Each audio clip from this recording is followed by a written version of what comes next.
নমস্কার, 24 ঘন্টায় আপনাদের স্বাগত। আপনাদের সঙ্গে রয়েছে আমি কুনাল।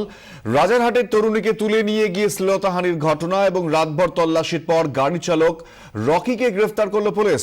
এ বিষয়ে বিস্তারিতভাবে আমরা জানবো। আমাদের প্রতিনিধি বিক্রম দাস আমাদের সঙ্গে রয়েছেন। বিক্রম, ওই ওলা চালক রকি, তাকে ঠিক কিভাবে পুলিশ গ্রেফতার করলো, কোথা থেকে গ্রেফতার করা হয় তাকে?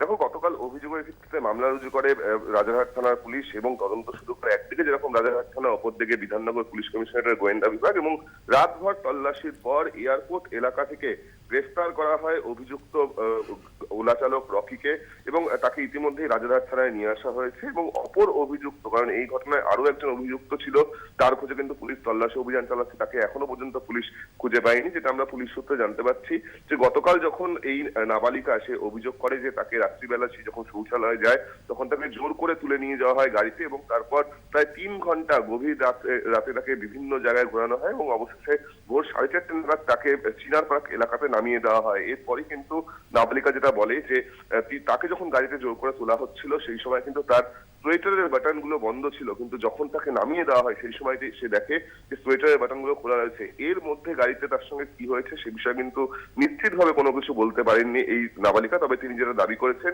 যে তাকে কোনো রকম ধর্ষণ বা যৌন নিগ্রহ করা হয়নি, কিন্তু যেহেতু একজন নাবালিকাকে জোর করে গাড়িতে তোলা হয় সেই জন্য পুলিশ শ্লীলতাহানির অভিযোগে মামলা রুজু করে, এবং সেই ভিত্তিতেই কিন্তু এই অভিযুক্তকে রকিকে গ্রেফতার করে। যেটা পুলিশের তরফ থেকে জানা যাচ্ছে, পুলিশ সূত্রে জানা যাচ্ছে যে এই রকির সঙ্গে এই নাবালিকা বেশ কিছুদিন আগে একটি বিয়ে বাড়িতে আলাপ হয়। তারপরে কিন্তু রকির এই নাবালিকা ফোন নাম্বার নেয়, এবং তারপর থেকে তাকে ফোনে বিভিন্ন সময় উত্ত্যক্ত করছিল এই রকি। এবং গতকাল গভীর রাতে যখন এই ঘটনা ঘটে, গত পরশুদিন গভীর রাতে যখন এই ঘটনা ঘটে সেই সময় কিন্তু রাত্রি 1:30টার সময় রকি এই নাবালিকাকে ফোন করেছিল। যখন সে জানতে পারে যে নাবালিকা শৌচালয়ে গেছে তখনই কিন্তু তাকে শৌচালয় থেকে বেরোনো মাত্রই সেখান থেকে তুলে নিয়ে রকি অপহরণ করে, এবং তারপরে কিন্তু গোটা ঘটনা ঘটে, এমনটাই পুলিশ তদন্ত করতে গিয়ে জানতে পেরেছে। ধন্যবাদ বিক্রম। এরপর যে খবরে চোখ রাখবো, জীবন্ত পুড়িয়ে মারা হলো এক মহিলাকে। কোচবিহারের পানিশালার ঘটনা। রবিবার সকালে যমুনার রায়ের আর্তচিৎকারে ছুটে আসেন প্রতিবেশীরা, এবং তারা দেখেন মহিলা অগ্নিদগ্ধ অবস্থায় পড়ে রয়েছেন, হাত পা বাঁধা। হাসপাতালে নিয়ে যাওয়া হলে মহিলার মৃত্যু হয়। তাকে কে মারলো, কেন মারলো, অভিযোগ উঠছে স্থানীয় পঞ্চায়েত প্রধানের স্বামী বিনয় কৃষ্ণ রায়ের বিরুদ্ধে। রাজনৈতিক বৈষম্য থেকে নাকি দীর্ঘদিনই একঘরে করে রাখা হয়েছিল ওই পরিবারকে। মেয়ের বিয়ের জন্য ইদানিং নিজেদের একটি জমি বিক্রির চেষ্টা করছিল পরিবারটি। তার থেকেই নতুন করে বিবাদের সূত্রপাত। সকালে ঘটনা ঘটলেও সন্ধে পর্যন্ত থানায় যেতে পারেনি পরিবারটি। পরে বিনয় কৃষ্ণ রায় সহ 4 জনের বিরুদ্ধে খুনের অভিযোগ দায়ের করেছে তারা। কালকে রাত্রে আমরা শুয়েছিলাম, সকালে উঠে পাশের বাড়িতে চেঁচামেচি।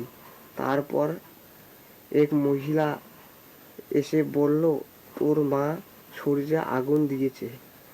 কিছুক্ষণ পর দমকল এসে হাসপাতালে নিয়ে যায়। ওখানেই আমার মা মারা যায়। এর আমি বিচার চাই। সুমন কল্যাণ ভদ্র আমাদের প্রতিনিধি এই মুহূর্তে টেলিফোনে আমাদের সঙ্গে রয়েছেন। সুমন কল্যাণ, চাঞ্চল্যকর ঘটনা, ঠিক কিভাবে মৃত্যু হলো ওই মহিলার এবং এর পেছনে ঠিক কি কারণ উঠে আসছে? দেখো কুনাল, একের পর এক নানা রকম মন্তব্য উঠে আসছে এই গতকালকের এই ঘটনার পর থেকেই কিন্তু এলাকা থমথম পরিবেশ এখনো বিচরণ করছে।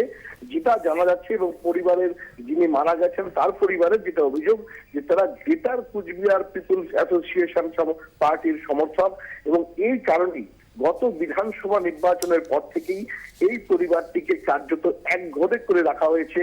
এই পরিবারের হাতে যে জমি রয়েছে সেখানে চাষাবাদ করতে অন্য লোকদেরকে যেতে দেওয়া হচ্ছে না।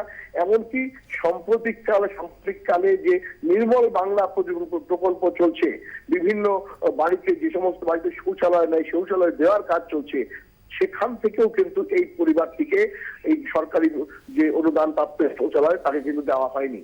ফলে এই পরিবারটিকে যে দীর্ঘদিন ধরেই এলাকাতে একঘরে করে রেখেছেন শাসক দলের নেতারা, এটা কিন্তু পরিষ্কার এই অভিযোগ এবং আশেপাশের লোকেদের বক্তব্যে।